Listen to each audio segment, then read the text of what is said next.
As the dust begins to settle of another postseason exit by the Philadelphia Phillies, plenty of massive decisions are looming in the future. Right at the top of the list is what is next for Kyle Schwarber as he enters free agency and decides on what his worth is and where he wants to play. This may be a more difficult decision than we originally expected to be the case. I know we've run with the blank check campaign for several months to this point, but after a back-to-back season in which they have failed to make it back through the NLDS, does that make you reevaluate things? And could the money committed to Kyle Schwarber be better utilized elsewhere? These are questions that I do think need to be brought to the forefront of discussion. This is not an anti-Kyle Schwarber video by any means, but I do have to bring up the question a little bit of an interesting way. I think there's a lot of differing opinions on this, and I do want to make my point fairly clear here. But before I get into the real thesis of it, let's start off with a little bit from last night that we did see immediately following the game, following one of the more frustrating losses in Philly sports history. Kyle Schwarber standing up there like a champ, looking really emotional in his post-game interview. And I will say, when watching this through, pretty cool to see the way that he just speaks about the Phillies organization as a whole. Talked about what a class organization from top to bottom, the way the coaching staff cares, the way the organizations care, the way the fan base cares. And what my sense is this is not a guy that wants to leave Philadelphia whatsoever. That I do think this is going to be a decision that comes back to the dollar figure, which is a bit frightening when you think about teams like the Mets and the Dodgers and the Yankees, who the Yankees do not need another designated hitter whatsoever. But nonetheless, you never know with these teams that are big spenders, and Schwarber is a guy that moves the needle like that. That I do think, at worst, he's one of the three most prized free agents in all of baseball. Kyle Tucker is really the only guy that I can kind of acknowledge that I can see the point. I see Alex Bregman ranked ahead of him in some of the free agency articles. I don't see it that way. I think Schwarber's a better baseball player, but nonetheless, we're going to have to go through all these conversations one by one. Now, for Schwarber directly, we're talking about this is a guy who entered his final year of his contract with the ability to set his market. And what did he do?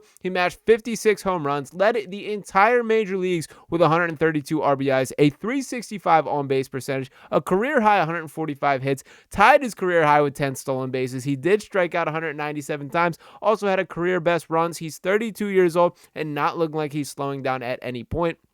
But that still brings up the question of, this team did not go over the hump once again. And what was the biggest source of those? It was not Kyle Schwarber directly, but it was the 1-3 hitters. As in this playoff series, they lost 3, they won 1. Take a peek at these games. Games 1, Kyle Schwarber, Trey Turner, and Bryce Harper, 1 for 11 at the plate. Game 2, 1 for 10 at the plate. Game 3, the game that they happen to come out victorious here, 7 for 13. Then in Game 4, back to 1 for 14, the worst of the series. That sums it up right here. For all the talk about Orion Kirkring or the pitching staff or the bullpen or anything else, it purely comes down to your hitters not delivering when the lights were at its brightest there. That includes Kyle Schwarber. Now, again, he's probably the least guilty of these 3 that I'm speaking about here. We saw the 2 home run game in Game 3, but those also happen to be 2 of Kyle Schwarber's 3 hits in the entire series. And by the way, speaking of those home runs, that Kyle Schwarber going back on the list for longest home runs in MLB playoff history in the StatCast era. From the 2023 postseason, he was on there at 5th on the list.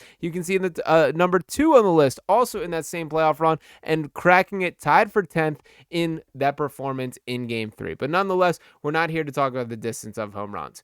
What I do think is fair and the biggest point in favor of giving the blank check, whatever it takes to keep this guy, is the lack of power on this Phillies roster. To take a peek at the full stat leaders from a home run perspective here, we're talking about 56, a National League best, second in all of baseball for Kyle Schwarber. Bryce Harper is second on that list with 27 home runs, and then Max Kepler, third on this Phillies team with home runs with 18. That's not quite good enough. For comparison, for a team like the Dodgers, the team that bounced this team up from the playoffs here, they have 5 hitters with 20-plus home runs. Now, obviously, Schwarber leading the pack and does some damage with 56 that they rank 9th in baseball overall in total home runs, but this did not translate to team production in the way that it really should.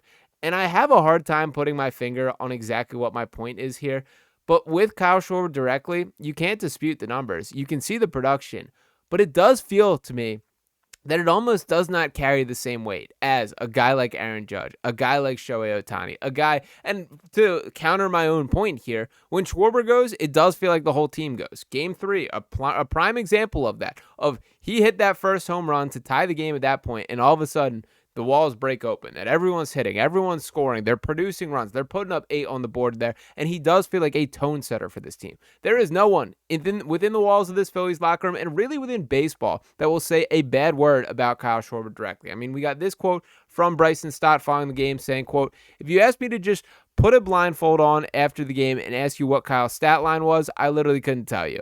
I think that's big from a leader, and it's big from a guy that has hit 56 home runs, and he's the voice, and you kind of just, he doesn't even need to use his voice sometimes. You just stare at him, know how to act, be a professional, and I think on the outside of being a great hitter, he's an even better person, and this is great to see. Like, he's about the right things, has done everything the right way. We've also seen Kyle Schwarber walk out of 2 organizations already who didn't really seem to draw a line in the sand of, we need to keep this guy. In both cases, this was a situation where they kind of were like, I'm not sure you're worth that top dollar, at which point the Phillies decided he was. Now, this has been a successful tenure in Philadelphia for Kyle Schwarber. My question is really, that money that could be used for Kyle Schwarber, what else can we get for that? And the reason that I bring that up purely comes down to the fact that he is a designated hitter. This is not the same world where it is like replacing a first baseman or a third baseman or a guy that you're seeing in the field every day. Now, granted, Schwarber played all 162. He shows up. He played 8 games in left field this season. He's a guy that I honestly don't think is as bad of a left fielder as sometimes is talked about there. I think worst case scenario, he could do it. You're not going to have a stellar outfield, and the Castellanos thing in right field really complicates it. Like, that was really the discussion for why he couldn't play left field. If you're going to be locked into Cassie and right, you're going to have a stellar center fielder, and then that turned into the Johan Rojas experience. So there was all this balancing that comes in. But I bring this up to say, when he is locked into that designated hitter spot, you can always find a designated hitter, man. Everyone wants to mash. Everyone wants to hit. If you don't have that landlocked position for why you're going to be on the field every single day, I do think it limits you from a roster construction standpoint and finding guys. Like, for example, if hypothetically here, a guy like Alex Bregman, you're able to bring him in for cheaper than Kyle Schwarber and then have a little money left over to attack maybe a potential power hitting outfielder. That's kind of a trade-off that I think they need to think about at this stage of the game. This is a type of postseason exit that we've seen this team repackage 4 consecutive postseasons in a row and only taken steps back as far as the goals to reach that World Series mountaintop. Now, this is still a successful baseball team. This is one of the best teams in baseball, but they also were 3rd in payroll last year. How much deeper into that are you really pushing? Are you pushing Steve Cohen and the Mets? Are you pushing the Dodgers, who are seemingly have limitless money and have figured out this deferral thing, which I still can't make sense? Shohei Ohtani's not going to be touching his generational wealth for years to come, but that's how they found a way to make it work. It is pretty nuts that it's even a possibility. But nonetheless, this brings me back to the point here. For a guy like Kyle Schwarber, who's coming off one of the biggest seasons, one of the best seasons of his career, one of the better seasons in all of baseball here. We're talking about career best pretty much across the board as I circle back to the Sixers thing. For Kyle Schwarber directly, this is going to come down to what he truly wants. Does he want to just maximize his dollar figure? And I kind of think that might not be in Philadelphia. If this is a case where they can come to common ground, reach some sort of long-term agreement that works for both sides, sign me up for that 10 times out of 10. But it's really difficult to put a price point on what he is directly worth in the open market to this point. At this stage of the game, he's the 2nd highest paid designated hitter in all of baseball. The only guy above him, his name is Shohei Ohtani, who obviously has some pretty unique characteristics as far as him being one of the best pitchers in baseball as well, for why he's worth his $70 million per year in AAV there. Schwarber's not Shohei Ohtani. He's not even a guy who can, we talked about the defensive issues here. What is a raise like that look like? The gap between $70 million and 19.75, which is what Schwarber made this year, is notable. How close do you want to get up to that type of range? Because if that is the case, I think unfortunately that has the sounds of Kyle Schwarber matching a ton of home runs somewhere else next year. We'll see if that's how things play itself out. I do think at the end of the day, the Phillies are going to do everything possible to keep him, and I think they should. Like, if it's a yes or a no type of answer, I want Kyle Schwarber back in a Phillies uniform. But I do think it's a more complicated equation for that, because you have to weigh the opportunity cost of bringing him back. Who are you not bringing in? What are the other options on the table? This is the type of playoff exit, or this 4th time of trying to get over the hump and really not having any sort of success with it. I do think is look yourself in the mirror, really evaluate things. If all things were equal, Kyle Schwarber is not a guy I'm remotely considering let leave this organization. But all things are not equal. You're committed to Bryce Harper through 2031. You're committed to Trey Turner through 2033. These are guys that you have under contract. When you talk about the bats that did come up short in this specific series, Schwarber is the guy who's now on the table. So is it repackage this same exact core? I don't know. I really don't at this current point in the game. I think some of this is emotion. Some of this is still fresh. The body is not even cold yet. This playoff exit has just happened. Some of this I still think is just real talk that we got to find a way to beat these teams in the postseason setting. The bottom line for why the Phillies lost this series is the Dodgers did those little things within the margins better than the Phillies did. That their big-time hitters came through more reliably in big-time spots. There cannot be a single person mad at the pitching staff about how this series went down. They were unbelievable. The starters, the bullpen, except for that game one sort of collapse there, which wasn't great. Matt Strahm, kind of looking at you, buddy. Outside of that, the pitching staff did everything they possibly could to give this Phillies team a chance to win. Kyle Schwarber was not one of the guys that answered that, except for that Game 3 game. Pretty nightmarish, batting 188 across this series. So I don't know where my head's at. I think a lot of this is still a little bit emotional at this stage of the game.